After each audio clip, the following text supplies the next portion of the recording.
4-5 हमारे मित्रों का ग्रुप बन गया, तो हम लोग रास्ते से भटक गए और पढ़ाई लिखाई में ध्यान कम और लखनऊ में पिक्चर देखना, पिकनिक मनाना, घूमना, इन सब कामों में लग गए।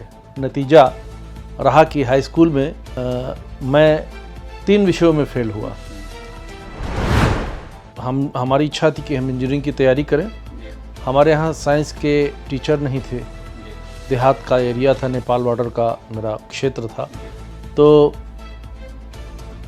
हम भटकते रहे और 1 वर्ष मेरा और बर्बाद हो गया। यानी हमारे एकेडमिक करियर के 2 वर्ष बर्बाद हो गए।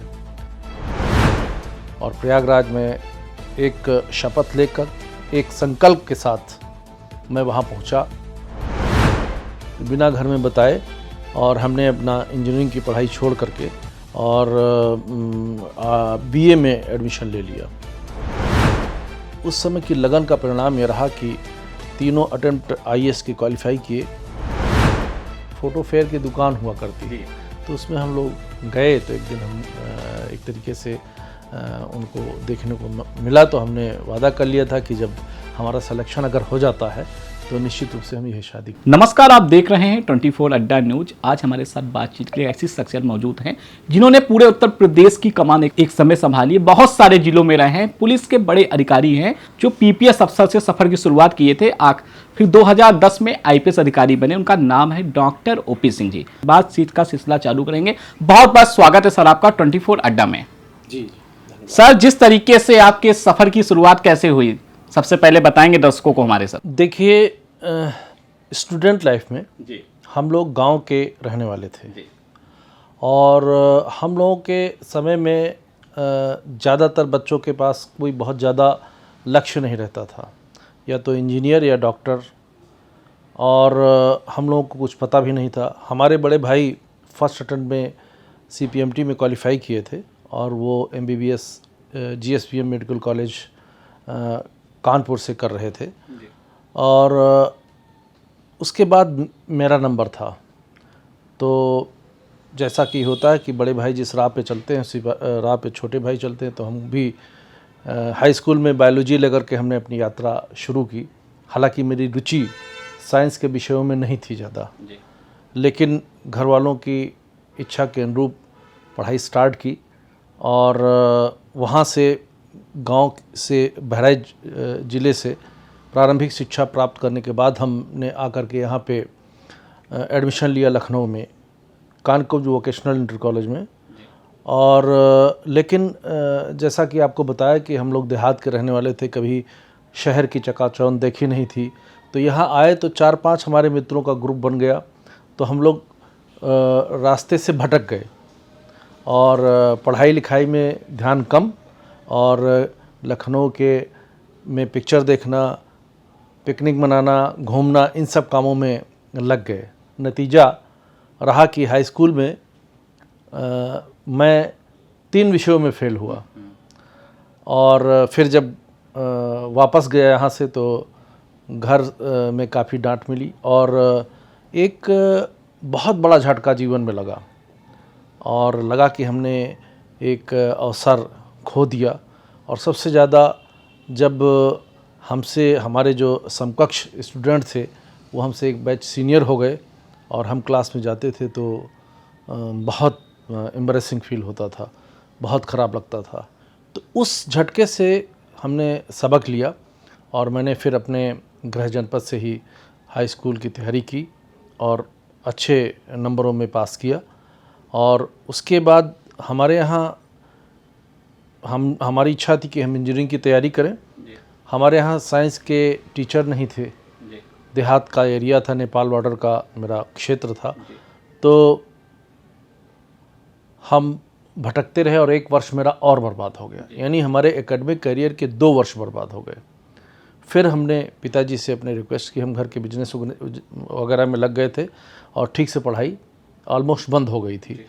तो फिर एक बार पिताजी से रिक्वेस्ट किया, तो उन्होंने मुझे प्रयागराज शिक्षा के लिए भेजा, और प्रयागराज में एक शपथ लेकर, एक संकल्प के साथ मैं वहाँ पहुँचा।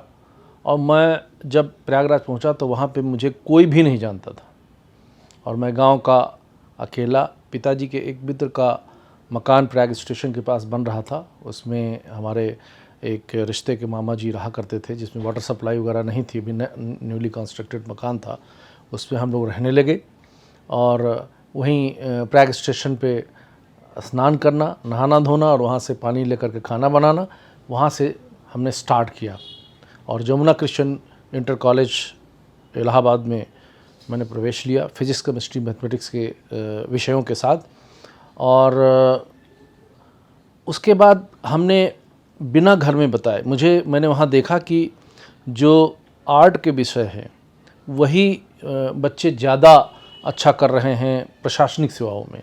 फिर मेरा ध्यान इंजीनियरिंग से हट करके प्रशासनिक सेवाओं की तरफ आया कि प्रशासनिक सेवाओं में क्यों ना जाया जाए, उसकी तैयारी क्यों ना की जाए।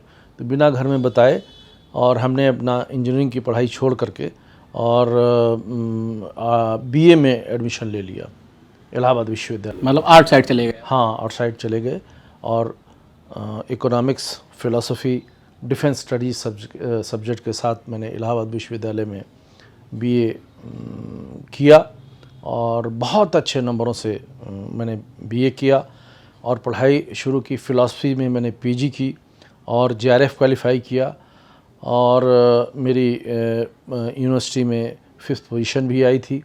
और उसका मेरी उस समय की लगन का परिणाम ये रहा कि तीनों अटेम्प्ट आईएएस की क्वालिफाई किए, लेकिन जो कि बेस बहुत अच्छा नहीं था तो उसमें सिलेक्शन नहीं हो पाया अनफॉर्चुनेटली। लेकिन प्रांतीय पुलिस सेवा में मेरा सिलेक्शन पहले ही बार में वर्ष 1990 में हो गया। तो जो बच्चे, ये कोई ज़रूरी नहीं कि बहुत सारे संसाधन या बहुत अच्छे नंबरों से पास होकर के ही आप अपने सफ़र की शुरुआत कर सकते हैं। जब आप चेतिए, जब आपको आवश्यकता है संकल्प लेने की, और जब से अगर आपने अपने आप को संभाल लिया और उसमें अपना सर्वस्व झोंक दिया तैयारी में, तो आप सोच लीजिए कि हमने तैयारी की और प्रांतीय पुलिस सेवा में मेरा चयन हुआ और संयोग से ट्रेनिंग के बाद पहली पोस्टिंग भी इलाहाबाद मिल गई। तो मेरे लिए बड़ा सौभाग्य का विषय था कि जहाँ पे मैं जिन मोहल्लों में घूमता था वहीं का मैं पुलिस अधीक्षक। सर, जैसा आपने बताया कि जब आपने घर वालों को नहीं बताया था कि आपने बीए का एडमिशन ले लिया था, घर वालों को कैसे पता चला कि बेटा हमारा पीपीएस की परीक्षा पास कर लिया है? कुछ कहानी रही होगी जरूर सर। देखिए, जब बीच में एक बार मेरे पिताजी आए तो उन्होंने मेरे कमरे में इकोनॉमिक्स और फिलॉसफी और डिफेंस स्टडीज़ की पुस्तकें देखी, तो उनको लग रहा था कि मैं इंजीनियरिंग की तैयारी कर रहा हूँ। तो उन्होंने कहा ये कौन पढ़ रहा है? तो मैंने बताया कि मैं पढ़ रहा हूँ। तो बहुत समय लगा, कई कंपटीशन मास्टर, उस समय मैगजीन, कॉम्पिटिटिव मैगजीन आती थी, competition master, competition success review. तो उनको मैंने दिखाया कि देखिए पिछले 5 वर्षों से 7 वर्षों से जो टॉपर्स हैं वो आर्ट्स के सब्जेक्ट के टॉपर्स हैं और उन्हीं को सफलता मिली है। तो पिताजी फिर धीरे धीरे कन्विंस हुए और मेरा जो है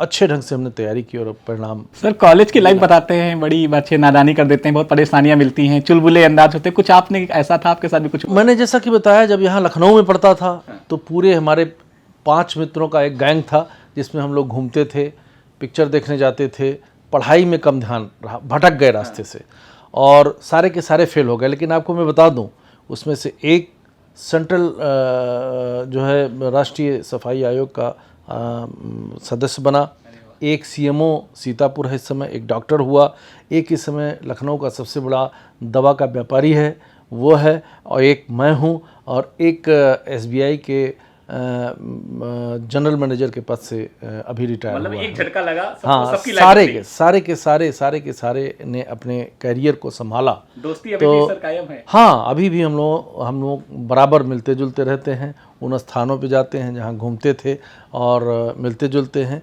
उसके बाद एक समय वो था जो प्रारंभिक समय था, और दूसरा करियर मेरा जब प्रयागराज में शुरू हुआ तो वहाँ का जो सबसे प्रतिष्ठित छात्रावास सर गंगानाथ झा छात्रावास था, तो उसमें मुझे प्रवेश मिला। उससे मुझे वहाँ पे जा कर के मुझे अनुभूति हुई कि मुझे जैसे मेरे जीवन की सफलता की शुरुआत हो गई है, क्योंकि उस छात्रावास में उस समय प्रवेश मिलना ही एक तरीके से माना जाता था कि आपका कॉम्पिटिटिव सर्विसेज में सिलेक्शन हो गया, क्योंकि बल्क बच्चों का सिलेक्शन ऐसे जो प्रयागराज विश्वविद्यालय के जो हॉस्टल्स थे उसमें सिलेक्शन होता था। बहुत अच्छा माहौल था। सर आपका विवाह कब हुआ, फिर शादी का सिलसिला कैसे शुरू हुआ?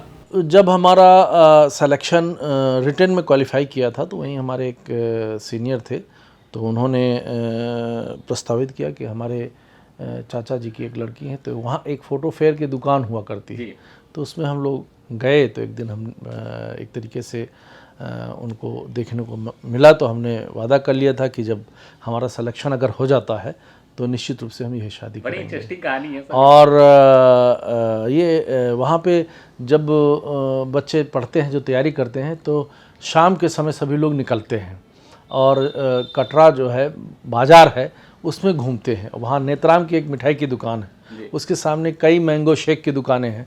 तो जो बच्चे पैसे से तो ज़्यादा होते नहीं थे, लेकिन थोड़ा बहुत हम लोग किसी दिन जा कर के तो नेत्राम की कभी कचौड़ियाँ खा ली, कभी उसके सामने मैंगो शेक पी लिया।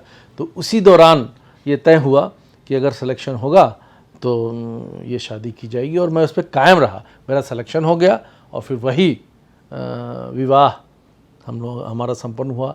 ज़्यादातर लोग ये मानते हैं कि ये प्रेम विवाह है, लेकिन हमारी वाइफ हमसे 7-8 साल छोटी हैं और कभी मुलाकात नहीं हुई थी।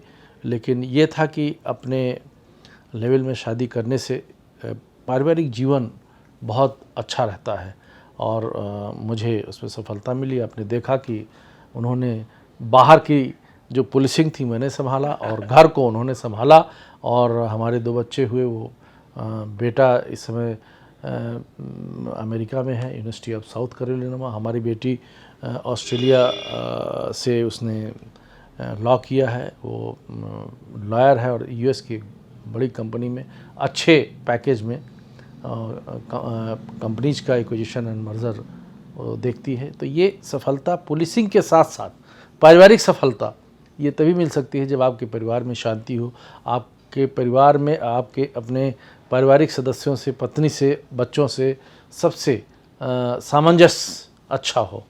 अच्छे माहौल को आप दीजिए तो आपके बच्चे भी अच्छे होंगे। बहुत बहुत धन्यवाद सर आप बातचीत करने के लिए। तो आपने सुना हमारे साथ बातचीत करें retired DIG Om Prakash Singh, doctor Om Prakash Singh, जिन्होंने पूरी अपनी कहानी बताई है। दोस्तों कहते हैं ना कि सफलता उन्हें मिलती है जिन्हें संघर्ष करना आता हो।